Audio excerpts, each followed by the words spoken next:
everyone, Sister Michelle here from SisterDIY.com. Today we're making a super easy recipe, homemade granola bars. I make this recipe at least once a week. Let's get started. For this recipe, you're gonna need flour, oats, old-fashioned or rolled, sugar, an egg, honey, oil, salt, cinnamon, sunflower seed butter, and molasses. Starting with the dry ingredients, I'm gonna add my 2 cups of oats, 1 cup flour, 3/4 cup sugar. Now I'm using a combination of coconut sugar and brown sugar. Sometimes I'll use all coconut sugar, sometimes I'll use all brown sugar. It really depends, and you can use whatever sugar you prefer to use. Now I'm gonna also add a pinch of salt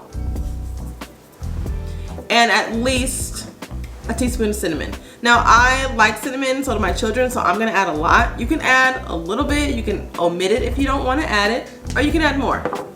So now I'm gonna mix everything until all the dry ingredients are well incorporated. And I'm just making sure that all the sugar is broken up and all the oats are incorporated with the flour.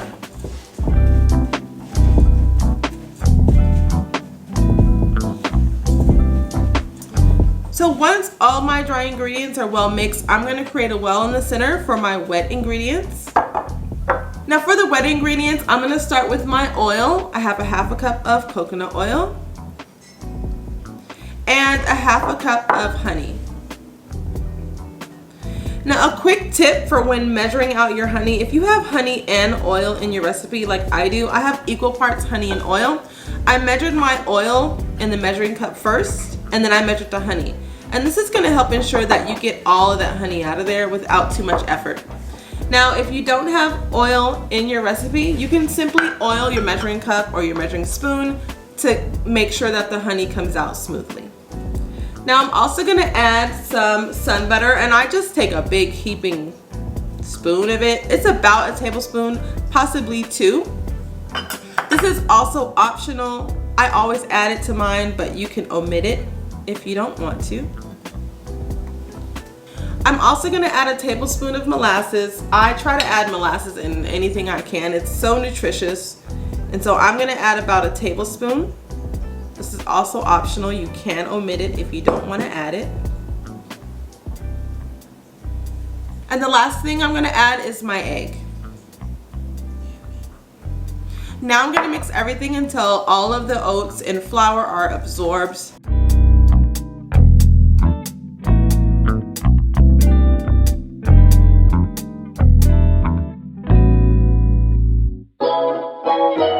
Okay, so that looks pretty good. Now you could totally use your stand mixer for this recipe if you like, but you do not have to. You can easily mix it in a bowl.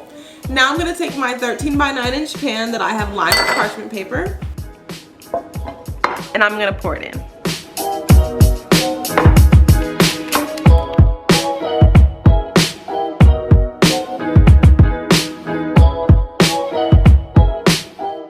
And I'm just pressing it down and pushing it to the sides and the corner and creating an even layer.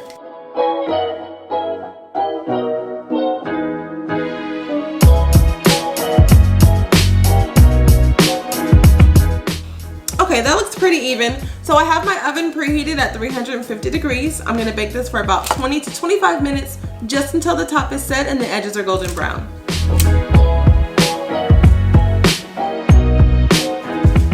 So this is just my base recipe. I often build on that. So sometimes I'll add raisins, sometimes chocolate chips. I love the combination of white chocolate chips and dried cranberries. There's so much you can do with these granola bars, so definitely add all the things that you like. All right, our granola bars are done. The edges are beautifully brown. The top is set. Now I'm gonna let them cool for at least 10 to 15 minutes before I cut them into bars.